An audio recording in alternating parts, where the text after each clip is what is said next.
जय श्री कृष्ण। हर हर महादेव। आइए सुनते हैं जीवित पुत्रिका व्रत कथा।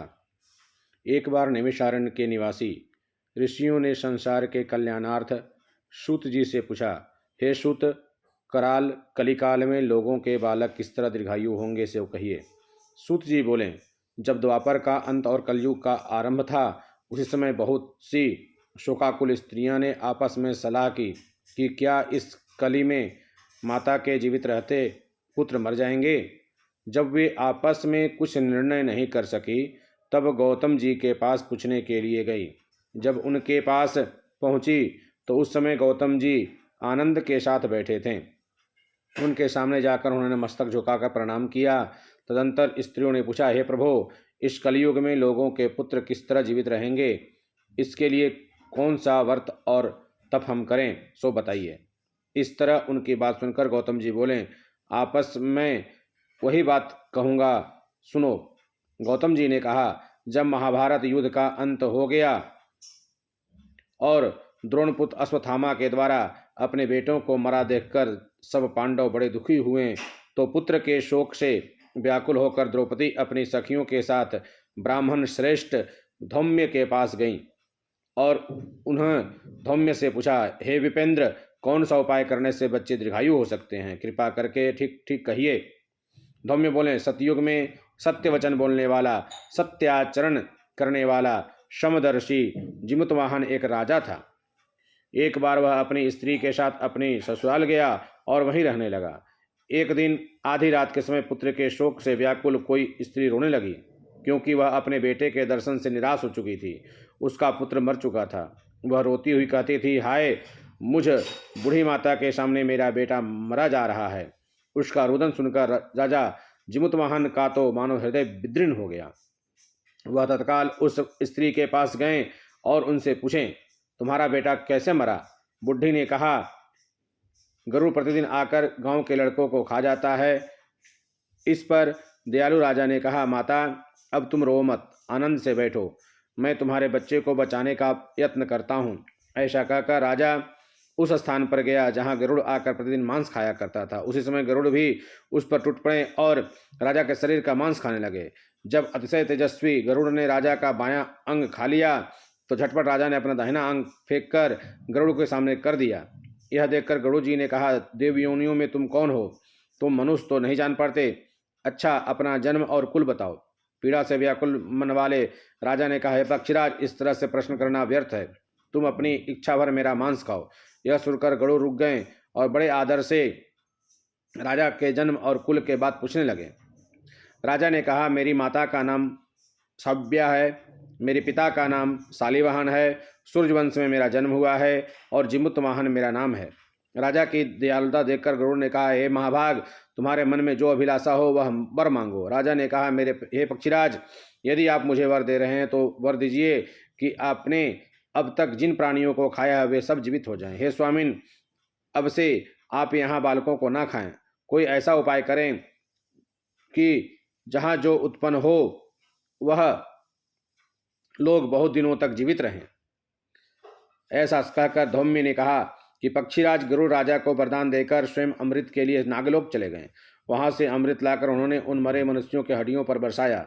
ऐसा करने से सब लोग जीवित हो गए जिनको कि पहले गरुड़ ने खाया था। राजा के त्याग और गरुड़ की कृपा से वहां वाले को बहुत कष्ट दूर हो गया। उस समय राजा के शरीर की शोभा दुनी हो गई। राजा की दयालुता देखकर गरुड़ ने फिर कहा, मैं संसार के कल्याणार्थ एक और वरदान दूंगा। आज अश्विनी कृष्ण सप्तमी से रहित शुभ अष्टमी तिथि है। आज ही तुमने यहाँ की प्रजा को जीवन दान दिया है। हे वत्स, अब से यह दिन ब्रह्म भाव हो गया।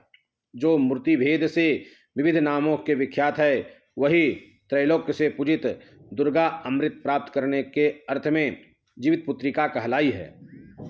सो इस तिथि को जो स्त्री उस जीवित पुत्रिका की और कुश की आकृति बनाकर तुम्हारी पूजा करेगी, तो दिनों दिन उसका सौभाग्य बढ़ेगा और वंश की वृद्धि होगी।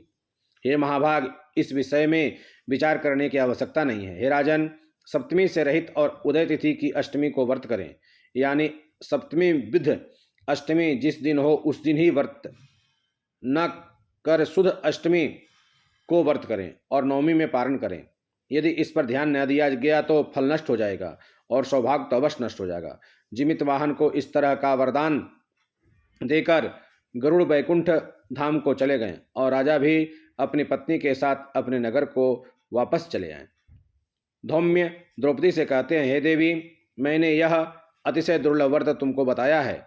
इस व्रत को करने से बच्चे दीर्घायु होते हैं। हे देवी, तुम भी पूर्वोक्त विधि से यह व्रत और दुर्गा जी का पूजन करो तो तुम्हें अभिष्ट फल प्राप्त होगा।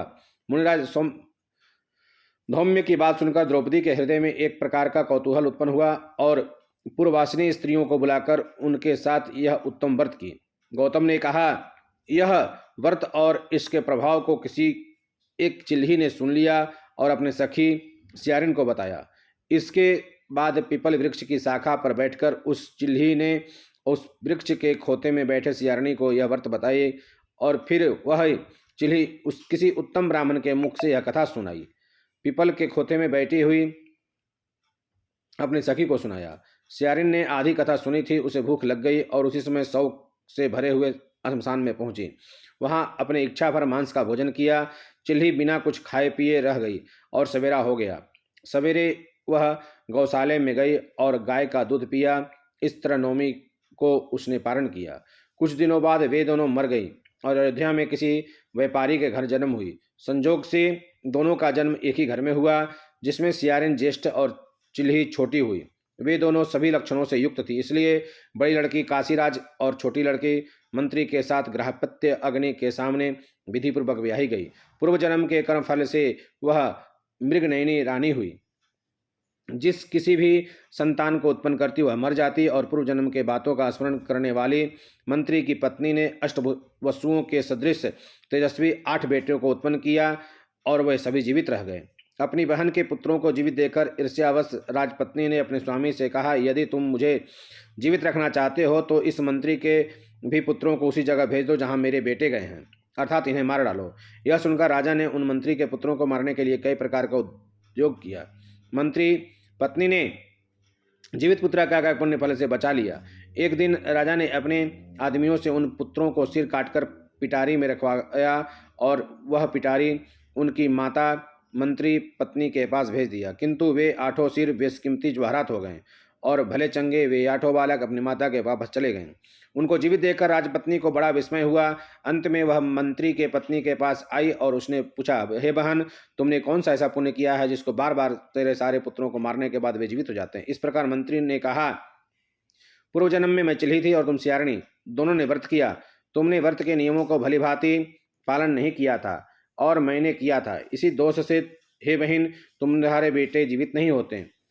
और राजा रानी, अब भी तुम उस जीवित पुत्रिका का व्रत करो और तुम्हारे बेटे दीर्घायु होंगे। मैं तुमसे सच सच कह रही हूँ। उसके कथनानुसार रानी ने व्रत किया, तभी से उसके कई बेटे सुंदर और दीर्घायु होकर बड़े बड़े राजा और यशस्वी प्रतापी राजा हुए। सूत जी कहते हैं कि सब प्रकार का आनंद देने वाला मैंने यह दिव्य व्रत बतलाया है। स्त्रियां चिरंजीवी संतान चाहती हों तो विधि पूर्वक यह पाठ करें। प्रेम से बोलिए दुर्गा माता की जय, शंकर भगवान की जय, श्री गणेश जी महाराज की जय। आप सभी ज़्यादा से ज़्यादा इस वीडियो को शेयर कीजिए, जिससे कथा आपके परिवार, आपके इष्ट मित्र को भी प्राप्त हो सके। जय श्री कृष्णा।